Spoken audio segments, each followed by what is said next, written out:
बाळूमामा शाकाहारी होते की मांसाहारी?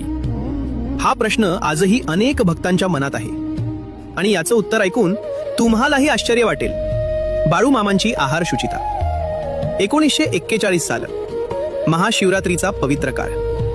गारगोटीचे सद्गुरू मुने महाराज, पूज्य बाळूमामा, आदमापूरकर इनामदार, जयराम पाटील व इतर काही जण असे एकूण 9 जण महाशिवरात्रीच्या पर्वकाळी समुद्र स्नान करण्यासाठी पश्चिम किनाऱ्यावरील देवगड या गावी निघाले होते. 8-10 दिवसांच्या प्रवासात जेवणाची व्यवस्था अशी होती की मंदिर मठातून अथवा मिळतील तेथून भांडी मागवून घेऊन पिठले भात बनवावयाचे आणि खायचे. परंतु मामांना हे आवडत नव्हते. ते म्हणत, मांसाहार ठेवलेले भांडे सुद्धा आपल्याला खपणार नाही. संपूर्ण प्रवासात मामांनी अन्नाचा आहार घेतला नाही. मुळे महाराज मांसाहार घेणारे होते, पण त्यांनाच सद्गुरू मानणारे म्हणजे त्यांचे शिष्य असे बाळूमामा मात्र चोखपणे शाकाहारी होते. ही गंमत आहे.